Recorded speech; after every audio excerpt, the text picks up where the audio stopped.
एक बार जीवन को राधा नाम के हवाले कर दो, समर्पित कर दो कि आप आठों पहर राधा राधा जपेंगे, फिर देख लो तुम्हारी असत कामनाएं भस्म हो जाएंगी, सत कामनाएं पूर्ण हो जाएंगी और अनुराग रस से युक्त हो जाओगे, प्रेम युक्त हो जाओगे। हाय बड़ा समय व्यर्थ चला गया, मुझे बचपन से क्यों राधा नाम सुनने को नहीं मिला, केवल राधा नाम ही रटता, कितना समय चला गया। इसके बाद परिचय में राधा नाम आया। ललित किशोरी जी कह रहे हैं यदि अब विश्वास हो जाए तो अब पकड़ लो राधा नाम, तो क्या होगा। होयो कुंज निवास, तुम कहीं भी शरीर रखो तुम्हारा मन निकुंज में रहेगा। जगत क्यों जन्म जन्म भर मातो, राधा नाम ही सोना तो। ये जन्म मरण का चक्र बंद हो जाएगा, नवनिवृत्त निकुंज तुम्हारे नेत्रों में दर्शाने लगेगा। यदि राधा राधा बोलोगे तो प्रीतम तुम्हारे अनंत जन्मों के पापों का लेखा जोखा नष्ट कर देंगे। राधा नाम को उर्धार मिली है रसिक मुकुटमणि मोहन, आप ही कुंजन द्वार। राधा नाम को उर्धार।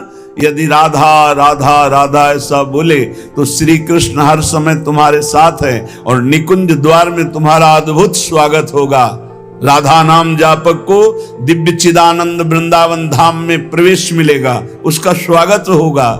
जितने तुम जैसे नीच पामर हो, कुछ भी अपराध बन गया हो, अब चिंता मत करो। अब लो नशानी अब ना नशई हो, आज तक की आप नहीं करूंगा, तो राधा नाम जप करो, आपका सब ठीक हो जाएगा।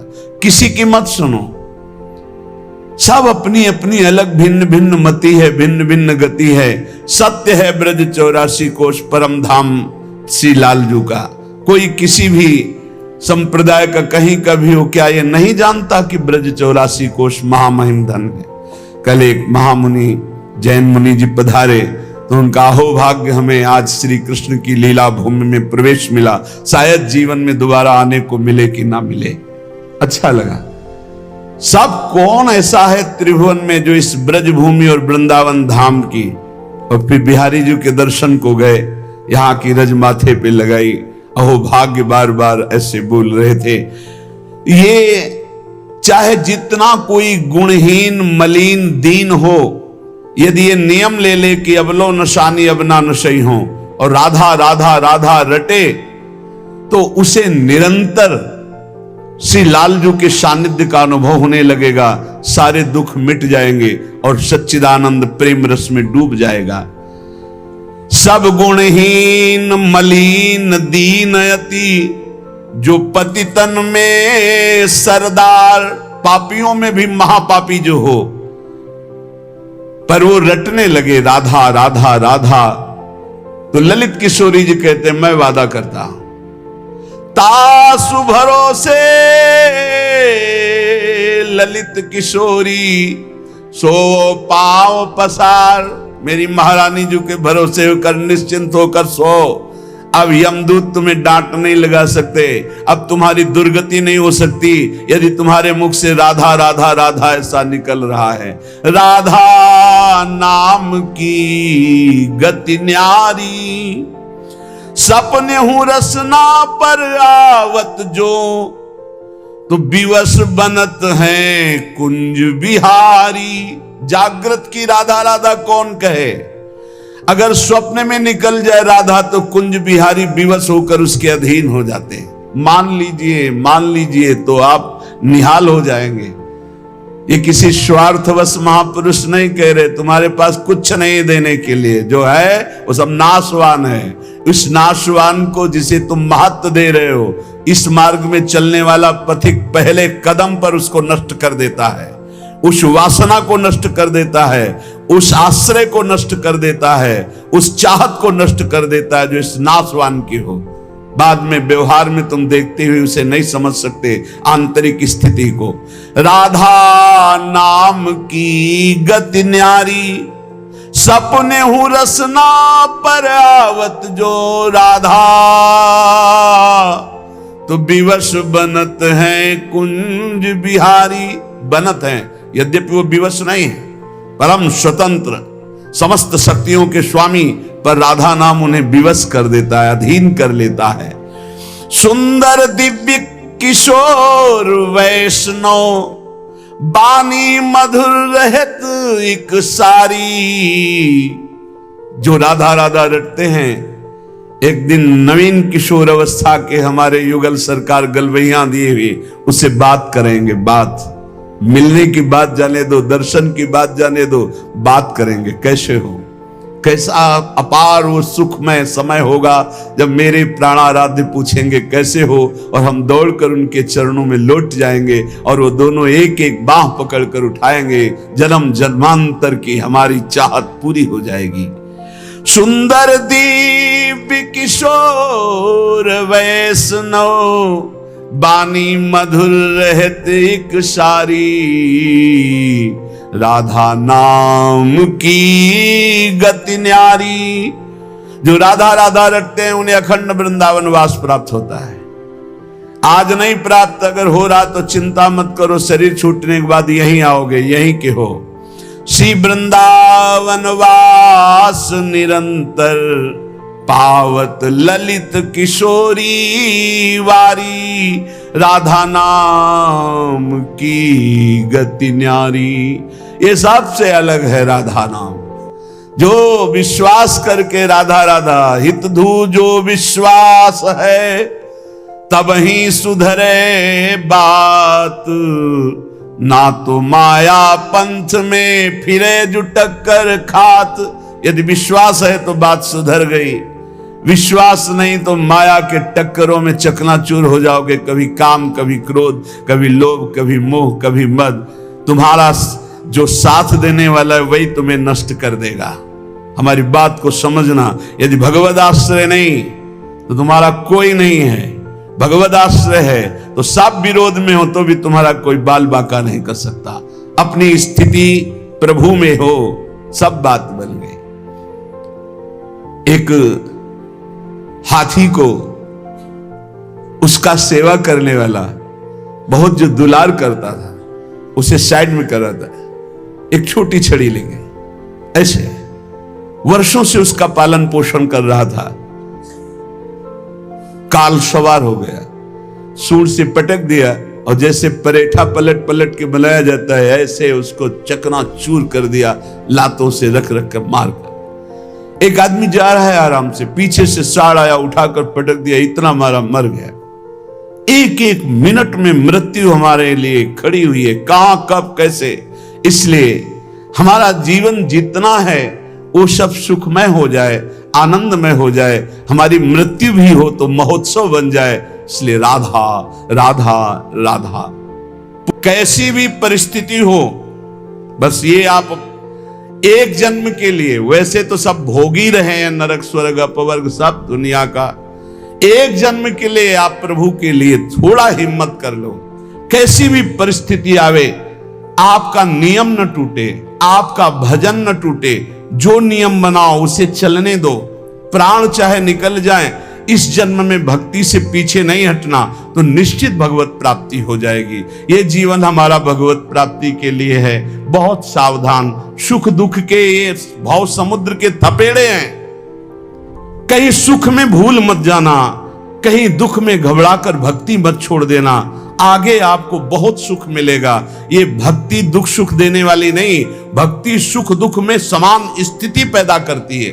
भक्ति भगवान को आकर्षित करती है। और सही मानो, आज तक खुद अपना अनुभव में बता रहा हूं, ये दुख, ये विपत्ति, ये रोग, ये नाना प्रकार का तिरस्कार, निंदा, यही ऊंचाई पर चढ़ाती है, यही सच्चाई पर चढ़ाती है, यही सच्चा शरणागत भक्त बनाती है। इसलिए जिसके जीवन में दुख है, विपत्ति है, नाना प्रकार की प्रतिकूलताएं हैं, डरना मत। तुमको उस ऊंचाई पर भगवान चढ़ा रहे हैं जहां तुम चढ़ ही नहीं सकते थे। सुख और सुविधा ये दुलार है। जैसे कोई बच्चा बहुत रोने लगे तो टाफी पकड़ा दे। सुख सुविधा अनुकूलता प्रणाम नमस्कार ये हमारे प्रभु का दुलार है। दुख प्रतिकूलता तिरस्कार अपमान विपत्ति ये कृपा है। और कृपा पात्र ही विश्व विजयी होता है। कृपा पात्र ही काम क्रोध लोभ मोह मद का नाश करता है। इसलिए सदैव अपने आराध्य देव की निष्ठा में रहे। त्रिपुरदास जी का एक नियम था, वो श्रीनाथ जी के चरणामृत का रोज पान करते थे, हमेशा चरणामृत अपने पास रखते थे। बिना जबान में चरणामृत गए वो अन्न जल नहीं रखते थे। वैसे ये नियम रखने की बात प्रायः सबको कही है। श्री जी का चरणामृत, गुरु जी का चरणामृत जरूर पास रखना। जिसके पास चरणामृत की सुविधा न हो तो हम चरणामृत कुंड का नाम ले रहे हैं। मानसरोवर, राधा कुंड, श्याम कुंड, ये जो कुंड है इनमें हर संतों के चरणामृत है। ब्रज 84 कोस के बड़े बड़े सिद्ध संत जो चरणामृत नहीं देते वो भी इनमें स्नान करते। वो भी जब जाते हैं तो आचमन और चरण धोते। इन कुंडों का जल रख लो, एक एक बूंद रोज अगर मुख में डालोगे, एक एक बूंद, तो आपका चरणामृत पान का नियम पूरा हो जाएगा। और राधा वल्लभ जी, बांके बिहारी राधा रमन जी, यहाँ तो करुणा बरसती, आप चले जाओ पात्र लेकर और हाथ जोड़कर प्रार्थना करके मांगो तो आपको चरणामृत मिल जाएगा। अगर इतना चरणामृत मिल जाए उसमें आप जल मिला ले तो आप वर्षों उसी को चलाते रहें, जल मिलाते रहें, चलाते रहें, वो चरणामृत ही होता है। एक दिन संयोग की बात, जब आप भोजन करने के लिए गए तो जो श्रीनाथ जी के चरणामृत का पात्र था, वो जो चरणामृत मांगते थे मिल जाता था, सेवक देते थे। बोले आज तो चरणामृत खत्म हो गया। आपने कहा पहले क्यों नहीं बताया? अगर पहले बताए होते तो चरणामृत की व्यवस्था करते। तो ठीक है, ठाकुर जी को भोग लगा दो, अब हम प्रसाद नहीं पाएंगे जब तक चरणामृत नहीं। ये पूज्य श्रीधर बाबा जी को हमने नियम देखा कि वयोवृद्ध थे, 3 बजे आसन पे बैठते प्रातःकालीन और 1 बजे तक जप करते। 1 बजे के बाद 2 साधक उनको उठाकर ले जाते परिक्रमा मार्ग में। वो साष्टांग दंडवत लोटपोट होते, फिर आते अपने ठाकुर जी की 4 परिक्रमा करते। इसके बाद हाथ जोड़कर मंदिर में चरणामृत लेते। और जब चरणामृत जिस दिन, एक तो प्रायः रहता, ऐसा कभी हो गया कि कोई दूसरा भगत जो उनके नियम निष्ठा को नहीं जानता, सब बट गया, तो बोले बाबा चरणामृत तो बट गया, 1 बूंद पानी नहीं पिएंगे। अब फिर 1 बजे वही प्रक्रिया करके चरणामृत मिलेगा तब पानी पिएंगे, तब भोजन कर। ऐसी भक्तों में निष्ठा। तो उन्होंने कहा मैं दरबार जा रहा हूं, तुम लोग श्री ठाकुर जी को भोग लगाकर प्रसाद पा लेना, अब मेरी प्रतीक्षा मत करना, क्योंकि जब तक चरणामृत नहीं तो मैं ठाकुर जी का प्रसाद भी नहीं पाऊंगा। मन में निश्चय किया कि यदि चरणामृत श्रीनाथ जी का नहीं मिला तो चाहे प्राण निकल जाए कभी कुछ जबान पे नहीं रखूंगा। चरणामृत के बिना मेरा जीवन किस काम का। रसोईया अपने कार्य में लग गया। इतने में स्वयं श्रीनाथ जी 10 वर्ष के बालक का रूप रहकर पात्र में चरणामृत अपना जतिपुरा से ले गए। वहां पहुंचे और कहा सुनो, ये 3 पात्र रखे, त्रिपुरदास जी को बता देना, इसमें श्रीनाथ जी का चरणामृत, इसमें महाप्रभु वल्लभाचार्य जी का चरणामृत, और ये तीसरे पात्र में श्रीनाथ जी का उच्छिष्टामृत। उनको बुला लो और पवाओ। और ये तीनों थैलियां भेजी गए। बालक ऐसा कह के चला गया। त्रिपुरदास जी को बुलाने के लिए गए। त्रिपुरदास जी दरबार में थे, एकांत में आए और उनका मैंने कहा था कि बिना चरणामृत के हम प्रसाद नहीं पाते, क्यों हमको तंग कर रहे हो?